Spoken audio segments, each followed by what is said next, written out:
L'ultra-crépidarianisme, qu'est-ce que c'est? C'est cette manière de parler d'un sujet qu'on a l'air de connaître très très bien, alors qu'on n'y connaît rien du tout, mais finalement c'est une manière de bien bluffer les gens avec un sujet où on dit moi je connais tel sujet, moi je pratique telle chose. Les réseaux sociaux sont pleins de gens qui on donne l'impression de connaître les sujets et qui en fait on se rend compte qu'ils n'y connaissent rien du tout. Souvent, quand ces gens sont connus, on a tendance à leur donner un peu plus de crédit. Je ne sais pas pourquoi. Je vais partir donc sur cette série, L'Agence, avec Frédéric Bell, qui est une actrice qui est... Alors, il y a des gens qui l'appellent, enfin, qui disent qu'elle est perchée, que c'est quelqu'un qui est... J'ai sorti son badge, je vous montrerai un exemple, en fait, pour soutenir un peu cette analyse Feng Shui qui est détonnante. Voilà, elle se présente comme quelqu'un médium, voilà. On lance l'émission, enfin la série que je vais arrêter de temps en temps, régulièrement d'ailleurs, pour vous donner les points feng shui faux de cette maison. En revanche, il faudrait quand même que je reconnaisse qui c'est, parce que...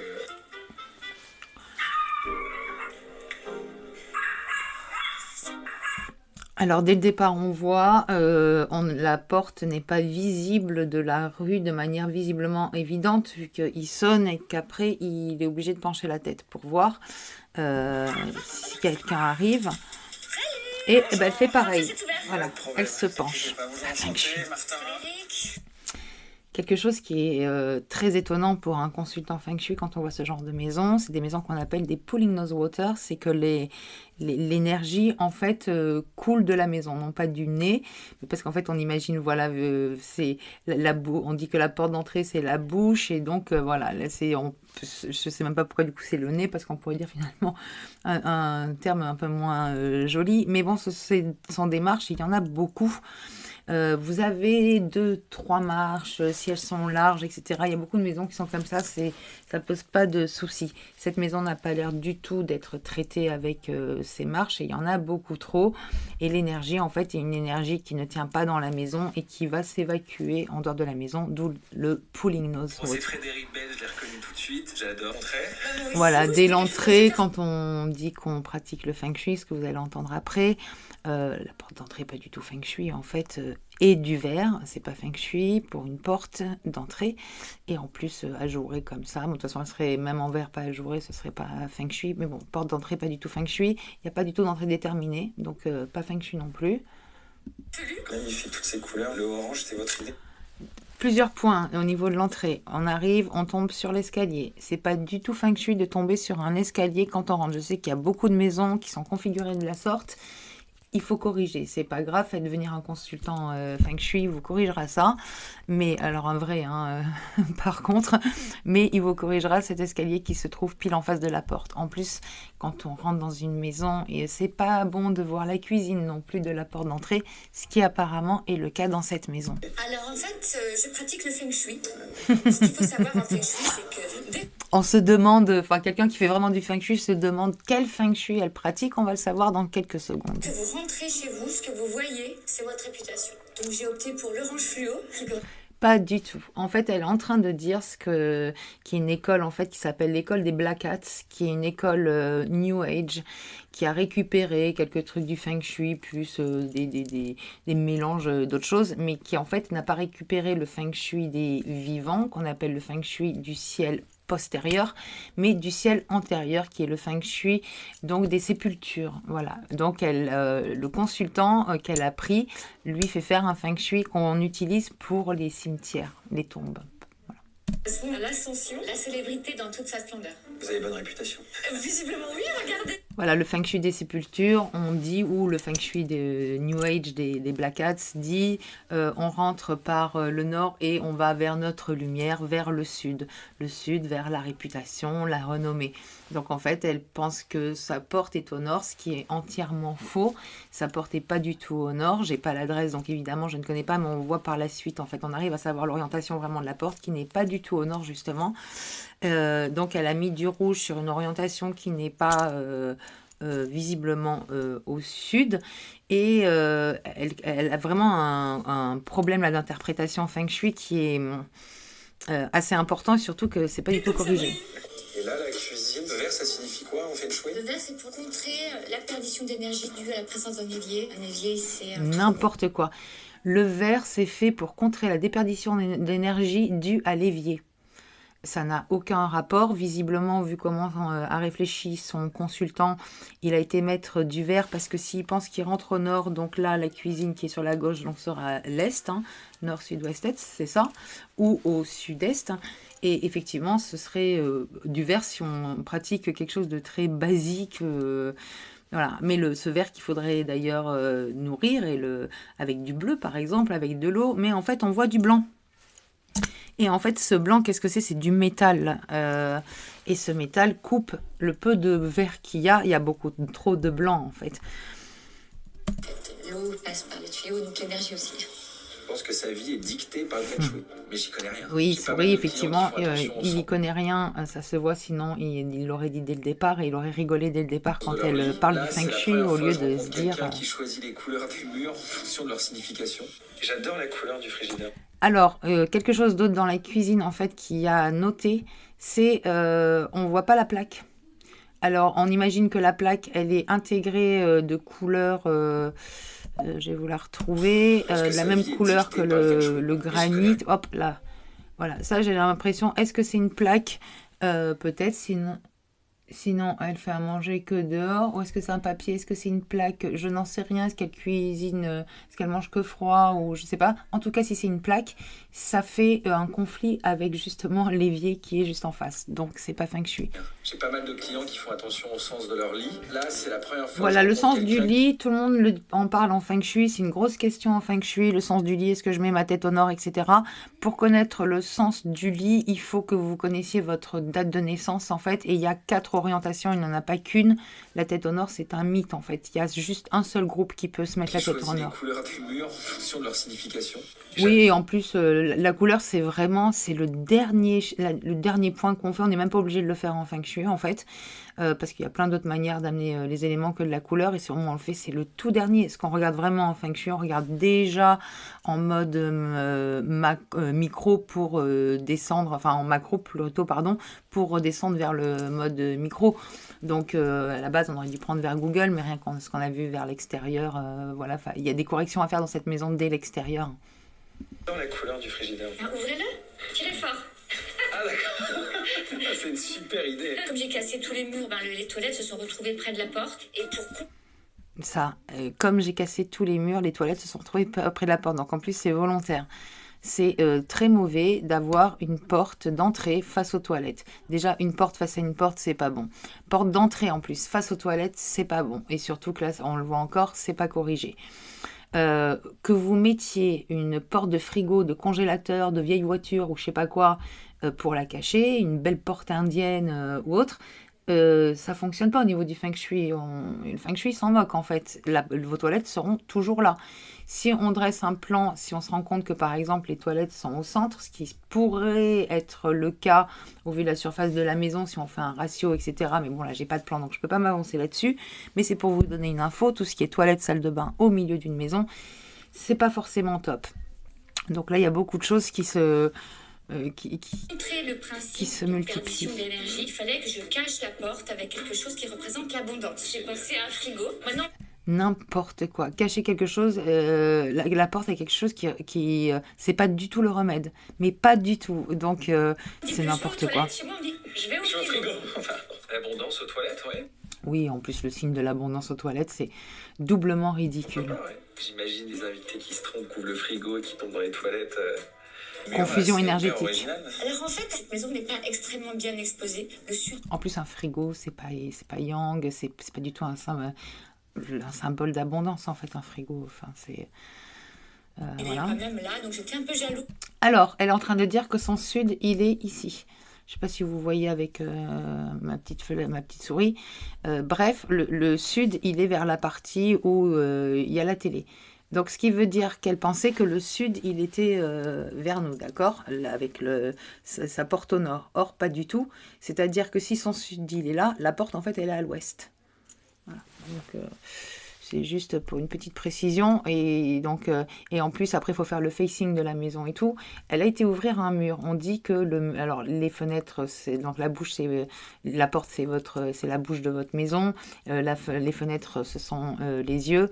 Et donc, elle a été ouvrir pour mettre de la lumière. Elle a été ouvrir le mur. Elle a été le trouer.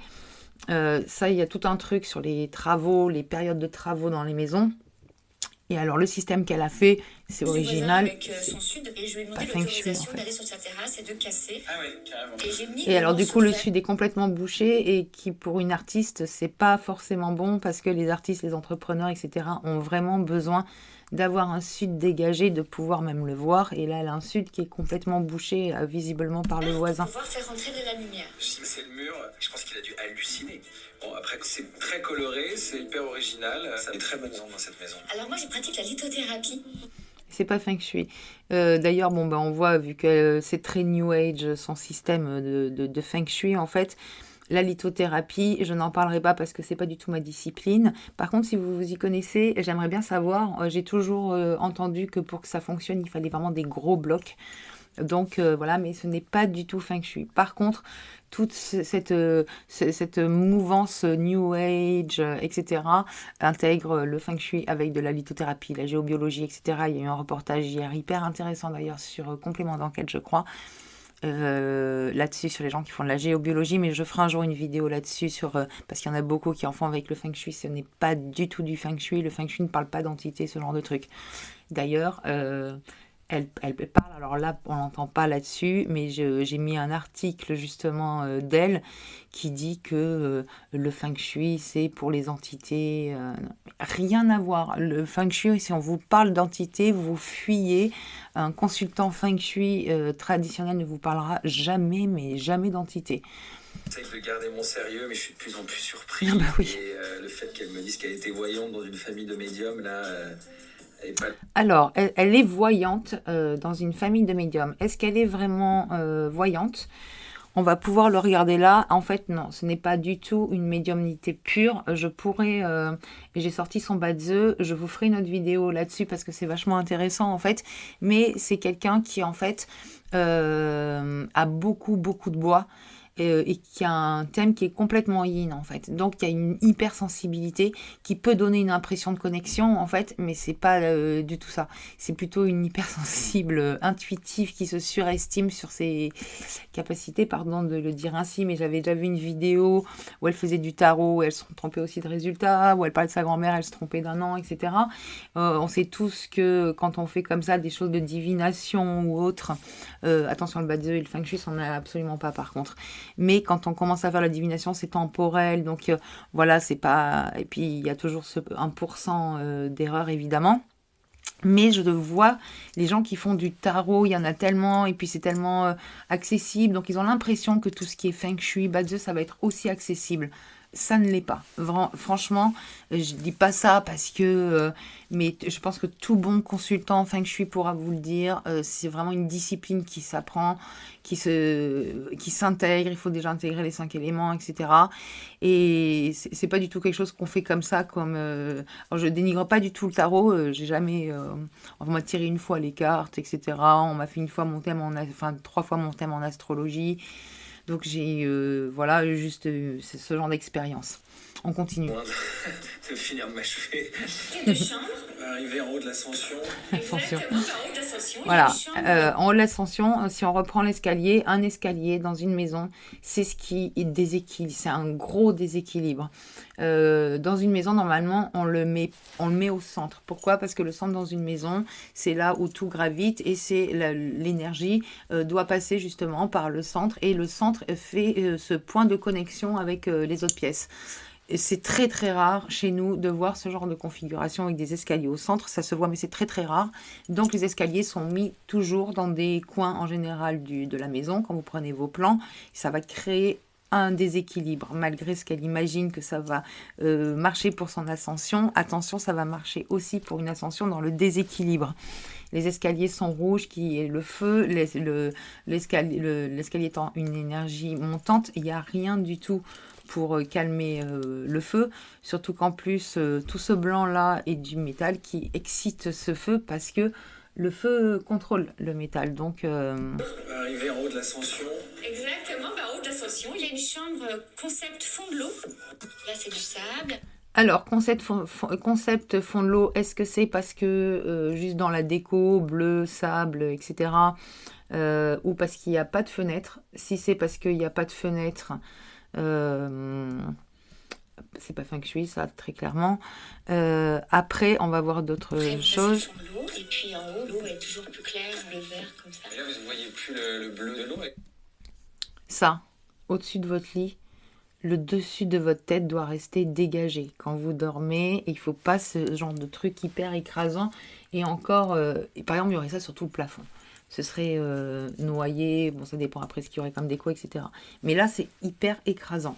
C'est pas du tout feng shui, en fait. Ça va? Oui, mais c'est mon radeau. Ah, c'est le radeau.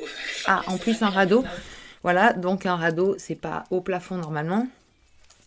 Je vous fais pas de dessin, donc il y a vraiment une espèce de confusion. Savoie natale, Évident. à côté chalet, mi-bateau, mi-chalet. Le radeau chalet savoyard. Là, c'est quasiment de l'art contemporain. Ah, c'est une bonne idée. Sa tête, c'est une bonne idée. Oui, après, chacun, voilà. Ça, c'est les minéraux pour bien dormir, alors? C'est ça, et j'en ai d'autres. Toujours, c'est pas du tout du feng shui. Ça, c'est la lithothérapie, tourmaline. c'est des Ça trucs permet new de age. revenir bien dans son corps quand on part trop loin. Ça abîme pas le matelas. La chambre d'amis. Non. Et voilà. Voilà, chambre d'amis. Ok, pour chambre d'amis. Lit escamotable, je comprends. Les espaces sont petits, on n'a pas des chambres d'amis comme ça facilement, etc. Mais si c'est pour avoir ça, vous pouvez très bien avoir un petit matelas gonflable de qualité ou un futon que de mettre ce genre de truc parce que c'est pas du tout feng shui un lit qui est escamotable. Qui est intégré dans le mur. Très ingénieux. Il y en a qui dépassent. La salle de bain. La douche et baignoire. Ouais. Alors la salle de bain, c'est de l'eau, donc évidemment tout ça je connais pas les orientations, c'est dommage quoi. Enfin j'arrive pas à voir où est du coup la salle de bain par rapport à ce qu'on a vu tout à l'heure, mais elle est toute blanche. Le blanc c'est le métal soutient l'eau, donc il y a énormément d'eau dans cette salle de bain. Et on voit, il n'y a aucun élément pour équilibrer. Il n'y a pas de feu, il y a... Donc il y a deux chambres et une salle. Et de la musique dans la douche. Enfin, pour moi, tout de suite, musique dans la baignoire, c'est musique, c'est de l'électronique. Enfin, c'est de l'électricité, eau. Enfin, pour moi, c'est pas un bon mélange. À la base, les salles de bain, il y a beaucoup de femmes qui se pomponnent dans leur salle de bain, qui passent des heures, etc. À la base, la salle de bain, c'est comme à l'époque, les ablutions, c'est autant se laver physiquement que mentalement. En fait. Bon, là, on voit pas plein de produits de beauté, machin. Attenant à la maison. Escalier, pas du tout feng shui. L'escalier en colimaçon à éviter si on veut une maison feng shui. C'est 2 mètres carrés. Je commande pas le petit studio parce qu'un studio, c'est pas feng shui. Donc, je commande pas. On peut rendre vraiment... enfin, essayer de faire ce qu'on peut parce qu'en fait, le feng shui, il faut vraiment que les espaces soient séparés. Donc on peut essayer de faire quelque chose avec un studio, mais ça va être des petites astuces en fait, où on va jouer avec la déco et des éléments en fait pour essayer de le rendre le plus possible feng shui, mais c'est compliqué. Je l'emmène à chaque fois. Ah, il y a une terrasse aussi. Ça, alors terrasse, super, quand vous avez une terrasse, en fait il faut regarder ce que vous avez, ce qu'on appelle des flèches empoisonnées, est-ce qu'il y en a ou pas. Déjà on voit ce gros mur très écrasant sur la terrasse, mais c'est l'effet qu'on a certainement de la hauteur. Par contre, quand on regarde là, qu'est-ce que c'est qu'une flèche empoisonnée? Ça va être tous les bâtiments qui vont être en visu et qui vont avoir des angles comme ça qui vont être dirigés directement vers vous. Donc là, on voit des flèches empoisonnées directement de ces bâtiments. Il y en a beaucoup, il y en a plusieurs. Et il y a même des flèches voleuses. Oui, tout est ouvert comme ça tourne. Les énergies sont bien gérées justement. Non. Tout est ouvert, ça tourne, les énergies elles ont besoin de s'arrêter, les énergies tout le temps elles ont besoin des points pour s'arrêter, et c'est pour ça qu'en fait c'est les maisons à l'ancienne avec les pièces séparées, etc. c'est super bien parce que c'est beaucoup plus feng shui que les maisons modernes quoi. Désolée. Ouais, c'est ça. D'accord. Si elle se reconvertit. Et on voit qu'ils vont descendre, donc c'est-à-dire qu'elle doit monter pour aller sur la terrasse, encore des escaliers. Pas en voyante et qu'elle arrête d'être comédienne, Frédéric Bell, elle peut facilement devenir une décoratrice d'intérieur. Wow. Décoratrice d'intérieur peut-être, par contre pas du tout consultante Feng Shui, ou bien New Age, avec en intégrant de la lithothérapie, etc. Par contre, je veux vraiment, enfin je tenais à vous indiquer ce genre de choses, parce que c'est une émission qui a été tellement regardée, cette série. Il y a beaucoup de gens qui l'ont entendu, beaucoup de gens qui parlent du Feng Shui en parlant justement juste de cette histoire de lit, etc. Mais quand j'entends des choses comme ça me faisait bondir sur mon siège. Je me souviens, je lui avais écrit un message en lui disant, mais en fait, ton consultant, il t'a fait faire un Feng Shui des sépultures. Alors, je ne sais pas si c'est elle qui a fait ça toute seule. Je ne sais pas si un consultant s'est dit, bon, un peu perché, hop, je vais lui faire ça. J'en vois, hein, franchement, je vais chez des clientes. Parfois, je suis tellement navrée pour mes clientes, je vous assure, parce que je vois que je comprends même pas. En fait, je me dis, mais c'est pas possible que la personne faisait du Feng Shui et vous ait rien dit, en fait, parce que je vous prendrai des exemples. Voilà, c'était pas le cas. Là, c'était ce cas-là, en fait, qui m'a interpellée sur cette manière d'être très sûre d'elle. Et ça, pour le coup, je vous ferai pareil, un petit live avec une analyse de son Feng Shui, parce que je suis allée chercher pourquoi ce côté aussi sûr d'elle, je suis médium, je fais du Feng Shui, le Feng Shui c'est comme ci, le Feng Shui c'est comme ça. Il y a des nuances à avoir. Elle est certainement très très bonne. Je ne sais pas du tout ce qu'elle fait comme actrice. En fait, je la connais pas. Mais quand même, c'est là où je suis un peu gênée. C'est justement ces gens comme ça qui s'approprient plein de petits sujets, qui pensent qu'ils connaissent parce qu'ils voient qu'ils ont une hypersensibilité sur un truc et qui d'un seul coup se croient experts en. Et là, c'est le pur danger, c'est ça en fait, voilà. Alors je parle pas d'elle, elle c'est complètement inconscient, elle ne s'en rend pas compte du tout, ça j'en parlais justement dans son bas de yeux que j'ai analysé, donc c'est complètement inconscient. La personne à pénaliser certainement, c'est celui qui lui a fait une analyse comme ça, enfin en lui disant que c'était du Feng Shui alors que ça n'en est pas du tout. Voilà, et je trouve ça assez dommage parce que ça a des tels pouvoirs le Feng Shui que de les utiliser de cette manière-là. Bon, surtout quand on a l'actrice, j'imagine qu'elle a des moyens, c'est un peu dommage en fait de payer un consultant pour qu'il fasse ça, mais ça c'est mon avis perso. Voilà, vous avez les infos, je vous retrouve plus tard pour une prochaine vidéo.